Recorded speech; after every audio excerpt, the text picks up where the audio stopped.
Hi, and welcome to MentorCore. If you're new here, we're a community focused on helping people in the security, risk, and compliance fields grow their careers and leadership skills through mentoring. You can find more information about MentorCore at mentorcore.biz. I'm Dan Ayala, along with Lisa Beth Lentini Walker. Now, on to this week's discussion. Welcome to another MentorCore podcast. This week we have an exciting guest. She's actually a prior guest who is back for a second edition with us. Barbara Boehler is currently the Senior Director for the program on ethics and compliance at Fordham.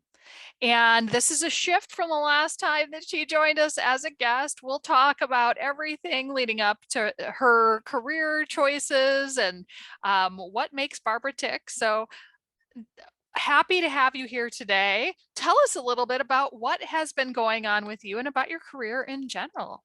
Thank you. I'm a little bit nervous about the build up for exciting, but I'm going to try. I have been in compliance or in compliance proper or compliance adjacent for my entire career. I sort of started out, my background is mostly financial services compliance. I was a broker-dealer, investment advisor, compliance officer. And I have taken a little bit of a turn in recent years, and I have worked for vendors. I was with Compliance Week when we last spoke, doing their programming. But for the last almost 10 years or so, I have taught compliance practice skills at Suffolk Law School and also at BU Law School. I'm in the Boston area. And so I am extremely excited to have joined Fordham over the summer. It is kind of like all of the best parts of everything that I have done throughout my career in one spot. So I'm very happy to, and I'm happy to be here again with you. Wonderful. It's great to have you. And there's no rules on using chat messaging like there is in the broker world. Been interesting to watch that continue to evolve for 20 years. Yeah. I love that you've had this really interesting career, but why academia? Like, what has drawn you to that? What makes you find this love of teaching others and helping people as they define their career? Well, I love how the discipline of compliance has become something that people aspire to and plan for rather than just fall into. So I really think that has been a huge change over the last 20 or so years. I graduated from law school a long time ago, and people didn't necessarily plan for compliance careers. So now I'm talking to people all the time who are really interested and excited about compliance. I am teaching a class in the program, and it's 18 students who, it's our capstone program. So there is a 25-page paper, there is a research project that they need to complete in order to graduate. And these are kind of full-on compliance nerds who just love the discipline, love talking about it, love studying it, and really just, I think, have elevated us in a lot of ways. So it's really nice to see how things have grown. What makes the environment today conducive to that kind of uptake? What's changed since you started your career that makes it happen now? Well, it's really interesting because for so long, financial services and healthcare were sort of leading on the front lines of compliance. And in a lot of ways, I think that they still are. But there's so many other industries and disciplines represented. And our degree is meant to be industry agnostic. So it has three focus areas or tracks, if you will, in financial services, healthcare, and HR. But really, you are seeing compliance growth in any possible, industries. So I think that, it's a huge growth area. I know that when I taught in the JD program here in Boston, we sort of think of compliance as something that is JD advantaged. for law students. So it helps to have a JD, but it's not necessary that you do have a JD. And so what's interesting, I think, about our program is that folks have targeted in with laser focus that they're interested in being compliance officers, and it's not the thing that you kind of pick up along the way. It's the end goal, not a way through to the GC's office. Is it, and well, I think you just answered what I was about to ask. Is it terminal? Is the compliance role, is that the end of the line, or what paths are starting to exist for compliance professionals as they want to exit out the top of that stack? Terminal sounds very dire. Well, you're in academia. There's a terminal degree. There's a, yes. Yes. I mean, so we offer 2 degrees through the program. So it will depend on whether or not you already have your first GD or JD equivalent. So you could get an LLM with a concentration in corporate compliance if you have a JD or JD equivalent, or an MSL, Master's in Studies in Law, if you do not. So yes, it is meant to be kind of the I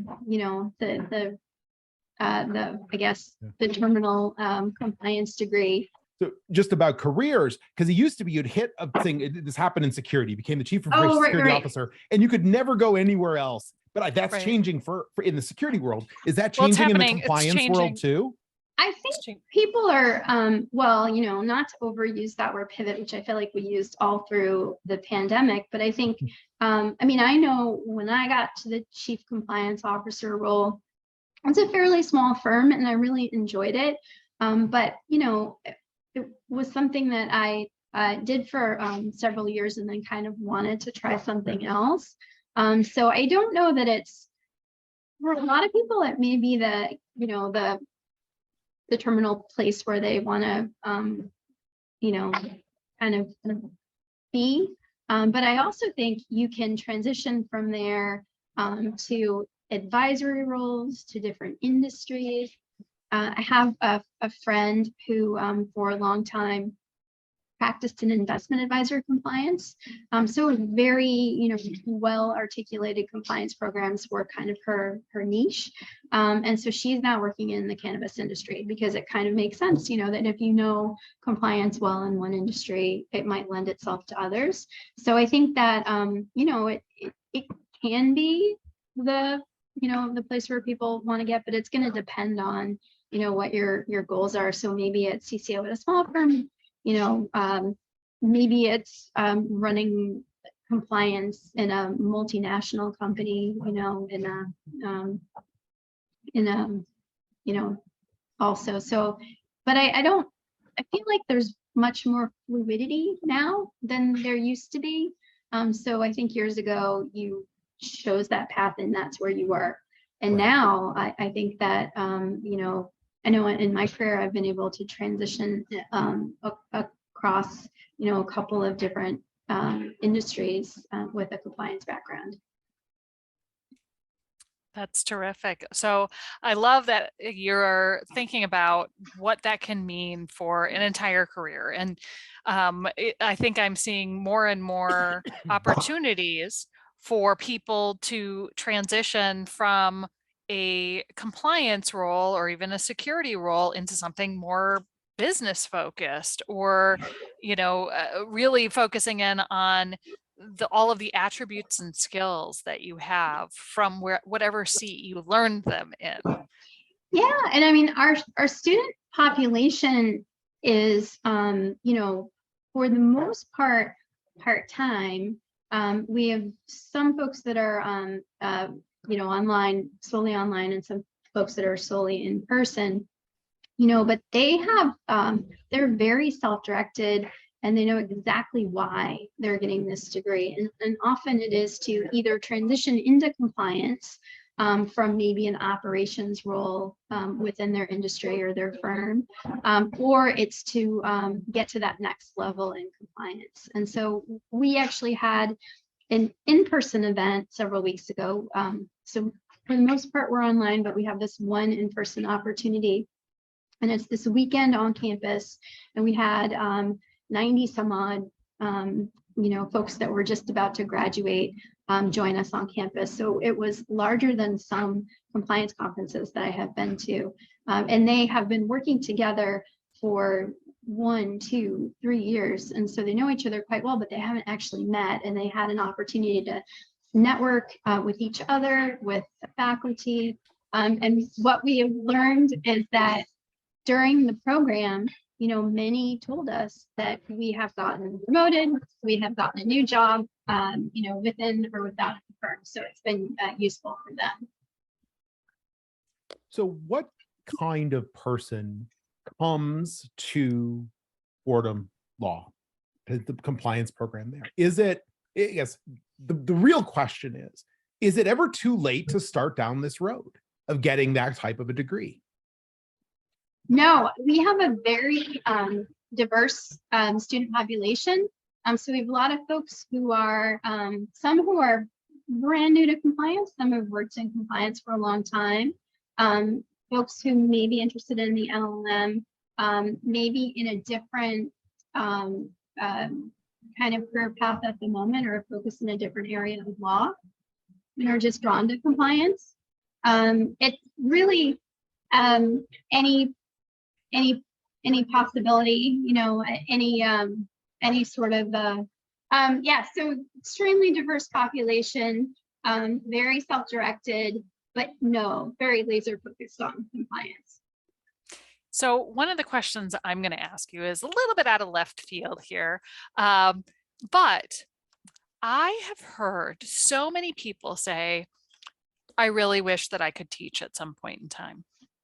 How do you find that first role and opportunity to be giving back in a different way by being part of, the educational institution, by teaching your first class or connecting with a professor who would like a guest speaker? How do you help people navigate that if they're interested? Well, so you should definitely call me. Her number will be in the show notes. That's Just right. kidding. We'll provide contact information. For me, I went to my, alma mater, and I had a conversation with them. And at the time, they were looking for someone to teach a compliance course that hadn't been taught before. And so I was able to develop that. And then another opportunity came up at another one of the schools that I went to. So I went to both Suffolk and BU, and that's where I've taught. The great thing about Fordham is that we are very focused only on corporate compliance. And our faculty are all adjuncts. So we want to be sure that we have a great representation of all of the compliance talent that is out there. And also, we run 3 semesters a year, and we don't want to burn out all of our faculty asking them to teach, every single semester. So we are always looking for folks who have a passion for teaching.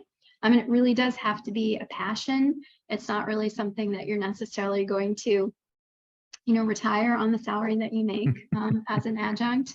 But the folks who love it, absolutely love it and love to come back. And they find it very, very rewarding. So I think, the only thing I will say is, if you think it's a lot of work, it's more work than you think it is. So that's just something. So when I talk to folks who have an interest in being an adjunct, I don't necessarily say, let's sign you up for next semester.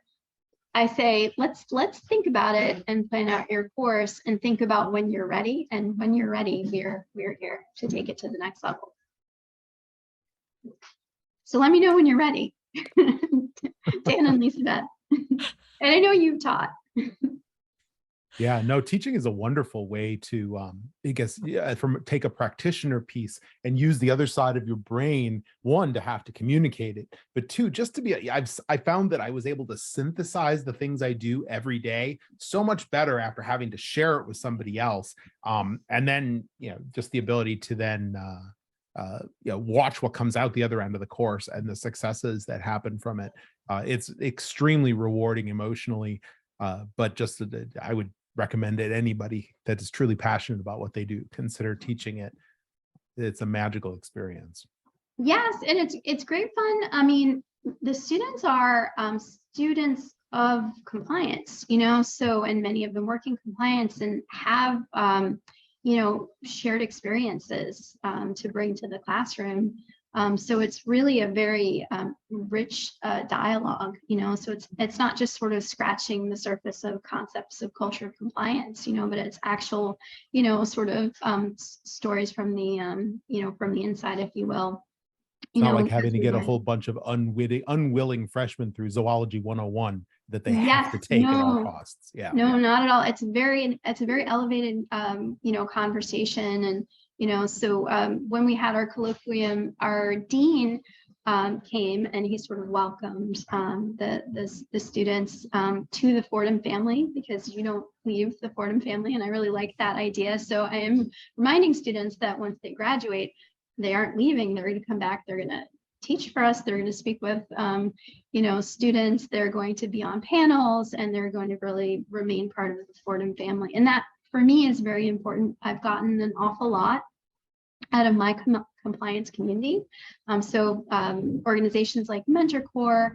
I am, I volunteer a lot for National Society for Compliance Professionals, and it's tremendous kind of what you get back. As you were probably painfully aware, the job of a compliance officer is difficult.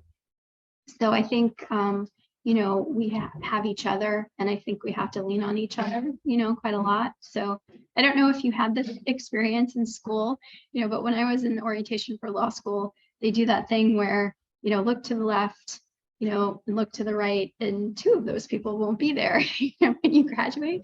And so I've sort of been doing a variation of that on the Zoom calls, only look to the left, look to the right. All of those people are your network, so those are the people that you're going to take with you after your Fordham experience. Yeah, that's actually been having an interesting discussion like that with some friends of mine that are in, late stage career and are now going back for executive MBAs, for JDs and other things, about the value that comes out of it. There's the tangible, I might be able to get a promotion piece. That's very, much easier for people to see in concrete. Some of those softer or I guess less tangible, less directly visible items are really important to that discussion. How can people look at this kind of post or late career education and the value that comes out of doing so beyond that concrete piece? Whether it's compliance or any other similar field, a lot of people are talking about, do I go back for a JD? Do I go back for an MBA? Do I go back for something like this? Whatever it is. And a lot of people find it hard to quantify. Yeah, I mean, it is not an inexpensive proposition, as we all know, so it's it definitely has to be a passion, and I think you have to see directly in your own career path how it's going to benefit you, because it is a lot of work to log on for several hours at night, during the week, after a long day of work, and many folks have families as well. So you do have to be able to see the goal and have it kind of fit within a plan, and have it be at a time when you're ready. So sometimes we talk to prospective students who are not quite ready, and then they are kind of in the planning stages, and they might come back to us in a semester or two when they're there. I think of it, we don't have, so we were talking about the terminal, position of compliance officer, and there hasn't to date been a really terminal degree for compliance, really, that it has been sort of agreed upon. So, I mean, it's just, I think that as we grow as a discipline and a community, as we have more folks who have MSLs in compliance and concentrations in compliance, and really solely focus on looking for those opportunities, we can only, it only helps the industry and kind of elevates us all. So let's take this in a different direction. One of the things that has been talked about quite widely amongst legal professionals is the fact that there's been research done that shows that lawyers disproportionately suffer from addiction, anxiety, depression, etc. And so one of the things that we've been talking about, there's even been a study that was commissioned by CCI Press about well-being amongst compliance professionals, because we have such a huge portion of compliance professionals that have some type of legal background. How are you thinking about well-being in life for the students, for the future career professionals? What do you think is important for people to be thinking about right now when it comes to well-being in the profession? That's very interesting. So, Fordham is a Jesuit university, and there is Jesuit pedagogy that is very student-centric. So we are very student-centric. We have maybe just a little under 200 or so students at some point in our program, and they're all very important to us, and we have a very caring faculty. And you probably know many of our faculty as well. I think they have been, interviewed for Mentor Corps, and it's all the student experience is very, very important to us. So it's a very sort of, human endeavor, which I also think is the best way to approach kind of compliance too. I'm doing some notes for a presentation that I have coming up on communicating compliance with confidence, because we're all about alliteration. A lot of what I'm reading is about communication style and meeting people kind of according to what their how they learn, and what their what's important to them. Which I think is important from a student perspective, but also important from a compliance officer stakeholder perspective. I went to a seminar over the summer, and some of the readings that we had were, about influence styles. So interestingly, we were talking to some very junior compliance officers who their influence style was to sort of restate how important the law was or the regulator was in this, which absolutely works when you're talking to compliance and legal professionals. Maybe doesn't work when you're talking to marketing or sales or operations or IT, who may have some other concerns as well. So it's sort of meeting people according to how they need to be speaking to people or communicating to people, how they need to be communicated to. That's wonderful. Well, Barbara, unfortunately, we're to the end of our time already. It went so fast. Great discussion. But as you know, since you've been here before, we always close out by asking all of our guests about the best advice they've ever gotten from a mentor. And since you're a returning guest, we'll ask you what's the best advice you've gotten from a mentor since the last time you were here, or a second piece of advice, the second best advice you've ever gotten from a mentor. I think it's to remember how small of a world it is. And it is a very small world. And then when you drill down to a particular part of the country or particular niche or industry, it is an even smaller world. So I am now working with folks who, I've worked with at Compliance Week. I've worked with at a vendor. I might have, spoken with on panels. So it's just, and all of my worlds are colliding. I just even learned I had a call with Richard Bistrong the other day, and the manager who hired me went to high school with him. It is a very, very, very small world. so I think that is important to remember in general. It's very, very true. You will, isn't that why LinkedIn, that's how LinkedIn got created in the start, was you could see how many Kevin Bacons you were away from everybody in the whole world. It's no longer 6. Yeah. Was it? No, it's everybody's one.